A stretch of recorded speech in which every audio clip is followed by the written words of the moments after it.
Hey guys, great to see you. Joe here. Thanks for joining me for another video. Okay, so I posted a video a little while back kind of asking you the kind of things that you might need a little bit of help with. So I'm back to address a few of those points. So for any of the people who kind of left me a message down below, today's lesson is about addressing a few of those things. So Steve got in touch with me as well as Richard about kind of right hand and kind of how to best have a relaxed hand and things like that. So my advice to you really with that is to try and keep it as natural as you possibly can. So you don't want any wild angles going on here with your wrist, because that can cause you a lot of problems in the long run. So, you know, I tend to try and keep the forearm and the wrist as straight as I can. There's not really any bulging of the wrist or anything like that. And I think that that's pretty important to kind of have it like that. And so if you're finger picking, it's kind of, you know, it's all very natural. There's nothing, it's not leaning anywhere or anything like that. And also when you're strumming, the thing to remember is that when you're strumming, most of the action is coming from the elbow, so the whole forearm is moving really, you know, so the wrist is also moving, but it's kind of not, you know, it's important to remember that the forearm is moving as well. So it's kind of pivoted here, up here on the guitar. Whereas, you know, if you're kind of picking stuff out with a plectrum, this kind of doing things like that, then it's very much coming from the wrist. Yeah? So not as much movement from the forearm. In fact, you know, it's pretty negligible for when you're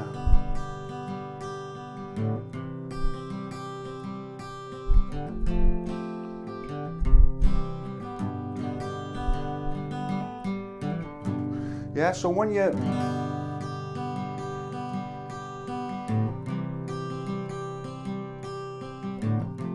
so you got to remember that that's more wrist when you're picking out notes and stuff like that. And so the thing is to become aware of what you're doing, because very often you'll be lost in the left hand perhaps and what you're doing there without paying due attention to what's going on with the right hand. So just remember that, you know, you're strumming. Actually just pay a bit of attention to what you're doing, and then generally you'll be able to kind of correct it yourself, if you see what I mean. So there are a couple of pointers for, you know, trying to be aware of relaxing the hand, having the angles of the forearm and the wrist correct. You know, if you just think natural, you'll probably be pretty close to that. And the other thing is as well, I mean, this is something I'm always going on about really, is that if you're really serious about wanting to develop your right hand technique, then I think, like I always say, I think it's just a great idea to listen to the kind of things that you're looking to learn. So let's just say you're looking to learn a song and you figured out the chords. Well then, at that point, if you've learnt it via video or something like that, it's time to kill the video, put the CD on or whatever, and start playing along with it.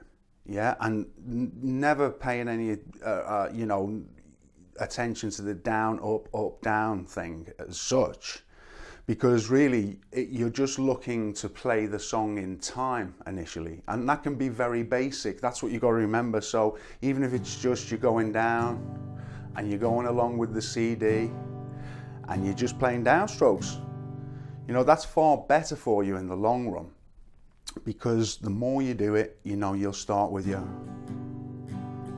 and you'll add up strokes, and you'll mix all of those possibilities together, because what's happening is you're developing your ears to hear what's going on these CDs. And so it becomes easier for you to identify what's going on. Whereas if you're just one of these people who watches all the down, up thing, then you're not really developing that ability to be able to ever really identify what's going on. So that is what I would kind of recommend people do if you're really serious about this right hand. Make sure you have some time away from the kind of video thing and just have some audio. It can be backing tracks or it can be the actual record itself, and then just, you know, play along. And the other thing is that so you don't distract yourself, is to just kill these strings, and that gives you a great opportunity to kind of try and figure out different strumming patterns. And it's much easier when a song's playing to kind of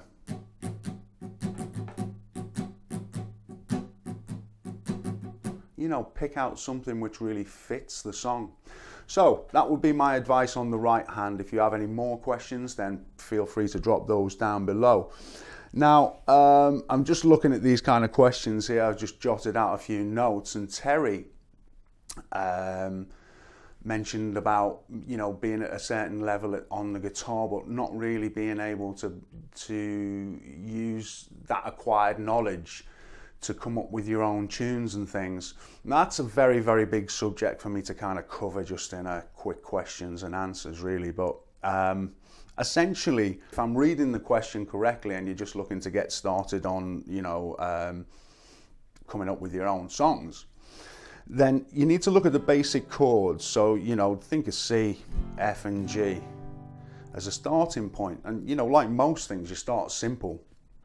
And so the first step is to just start strumming something in the first chord, which is your C, and make it simple, yeah, until you've got a kind of pattern in your mind. So you'd obviously go to the F, and then, you know, you would decide whether you're going back to the C or to the G or whatever. But just come up with something loosely, and then that, once you've done that, then you can start thinking about melody. Yeah, now if you have the facility to record yourself, which I think is imperative, yeah, it's really, really important that you have something to record yourself with and a metronome. And those two things will really, really help bring on your playing, you know, if you dedicate a little bit of practice to doing that. And so then just go through your chords with your metronome, recording it, and then once you have a basic kind of, you know, structure in place, then you can start playing a little bit of melody along with that. You could do it that way. Or you might start trying to, if you're a vocalist or something like that, or you're thinking of, you know, a lyrical kind of line, then you can kind of whistle or you can hum, because it's very rare that you just come out with the words. Generally speaking, a good way to do it is to just hum it or whistle it or something like that. And that gives you the kind of feel for how the syllables might go and the structure of the wording and things like that. So you would move on to that. And then anything outside that guitar and vocal are kind of embellishments. So, you know, if it's in C, then as I say, you may look to start putting a few little riffs in here and there to make it sound a little bit different. But for those of you who are interested in that kind of side of things, songwriting and things like that, I'm going to be starting a songwriting thing over on Patreon. And I'm going to take you through the steps there of kind of, you know, writing songs from scratch. Right up to the finished article. So if that's something that you're interested in, keep an eye on that Patreon there. So, you know, that's a kind of starting point. As I say, it's quite a big subject for me to go into in a whole lot of detail. So moving on, where are we now? We have Gary, who's talks about breaking up the mundane kind of things when we're playing songs, say maybe with just, you know, 3 chords, like we were saying. If you're at that stage, Gary's point was, you know, how can we make them a little bit more interesting, and walk downs and walk-ins and things like that, of that nature. I mean, obviously you've got turnarounds in all of these kind of keys, and as I say, maybe I should dedicate a lesson to kind of doing some of that type of stuff. It's probably a good idea, but just start off with kind of semitones. You know, if you're playing this kind of, and you'll soon, you know, figure out what does work and what doesn't work, as it were.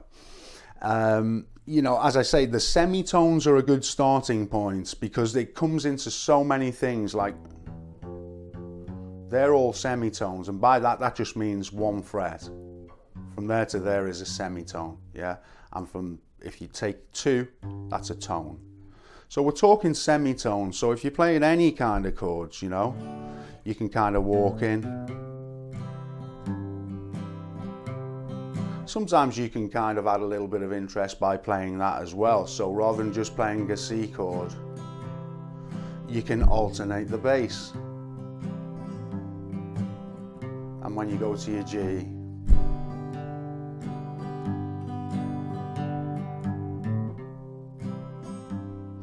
and it's surprising how often this is covered, actually, Gary. It's a good point. What I'm noticing now is a lot of the songs that I've been doing on YouTube have some of these turnarounds, you know. Even the Bob Dylan, which I did, I'll Be Your Baby, has got it in as well. So there are a few things there you might like to check out, and there are turnarounds within those things, but that's something that you want to just dedicate a little bit of time to doing away from all of this kind of stuff. And as I say, just record a little basic backing track and then just see if you can come up with notes which fit into that whole turnaround thing.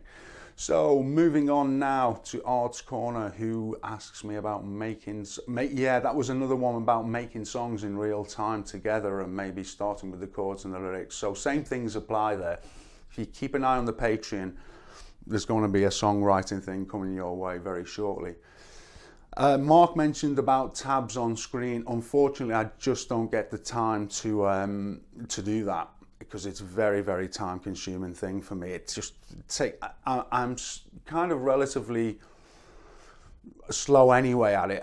I'm far better writing it down by hand, but then that's not much good electronically in a sense. So I'd rather put the time into just creating lessons, if I'm being honest. If there's anybody out there who's an absolute wizard on tabbing and wants to have a go at tabbing some of this stuff that I do, then you're more than welcome.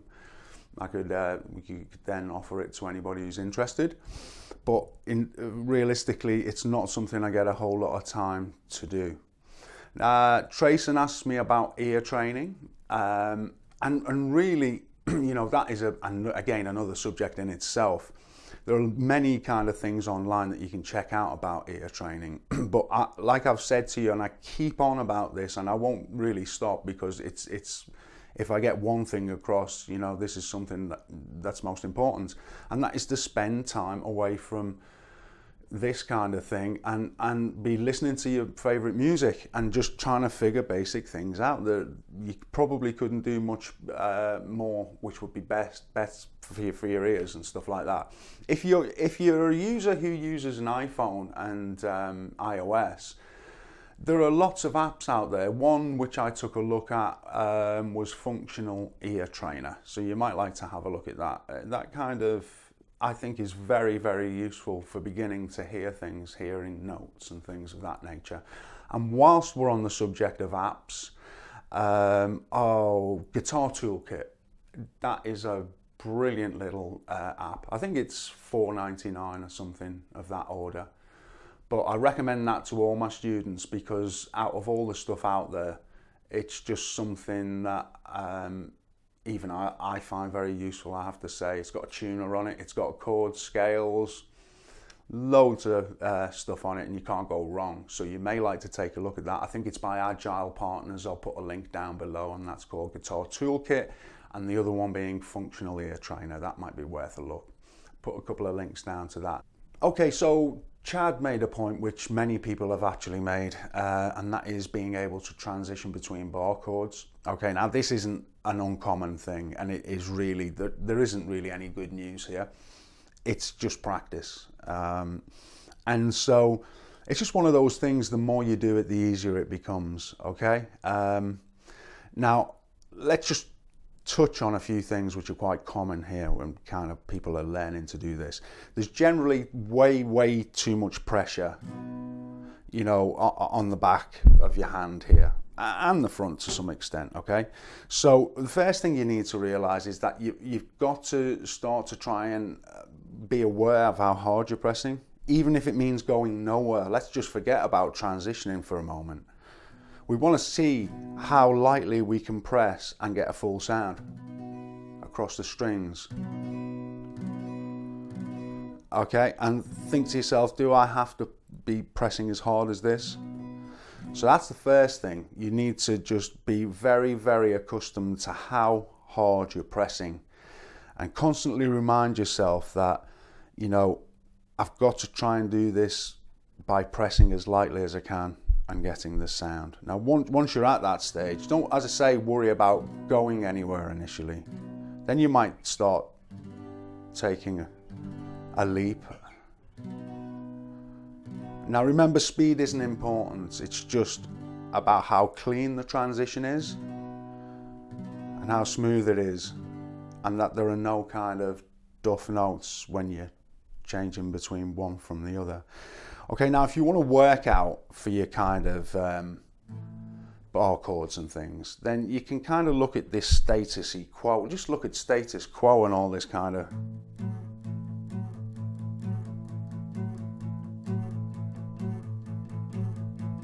and all this kind of stuff. And if you play that for kind of, I don't know, 5 minutes, 10 minutes, as long as your hands can take it, but just don't press too hard, and just, start slow.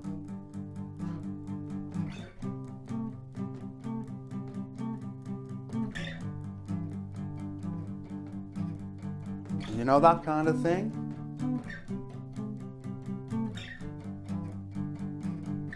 And that's a kind of good workout to some degree, going through things like that, and just incorporate a bit of that into your practice, and just go through all the keys as well. So you're not just learning about bar chords and stuff, you're learning about the chords as well at the same time.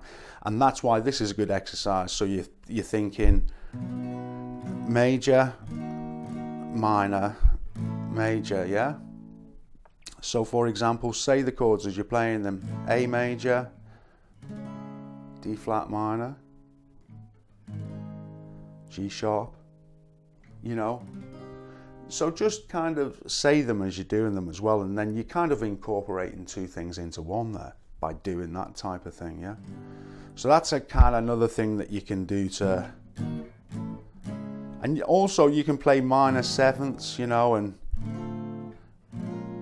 this kind of thing. So give yourself a thorough workout, just go through them. And if you have a metronome going, then that becomes a discipline. You can't just stay here until you're comfortable, you have to actually keep going. And you can try different techniques with your right hand, so you can incorporate strengthening your right hand with improving your transitions on the bar chords and things. Okay, now another thing, just to finish off with, is that what you need to think about when you're doing bar chords is that where the difficulty can come, just moving around bar chords. Some people can find that difficult. Other people might find it kind of difficult going from a bar chord to an open chord cleanly, kind of along those lines. So you've got to think about it's all about economy of movement in a sense. So going from, say, a G bar chord like that to a D major, there's a lot of movement, yeah, and I mean hand movement, yeah. We're going from this to this, so that's going to take longer than going, is what I'm trying to illustrate. So therefore, what you want to do is practice the transitions which take the most time.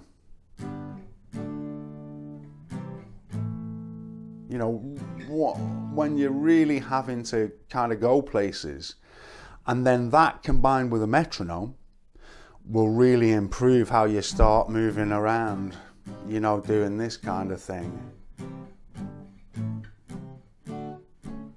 You can just do it randomly. The chords are really irrelevant in a sense when you're doing that. You're just trying to give your hand a kind of workout, and just getting them accustomed to going where you want them to go to. So that covers the Q&A that we took a look at, and keep the questions coming down below, and I'll do my best to try and update this from time to time, and we'll, carry on with it. Okay, thanks for watching. See you soon.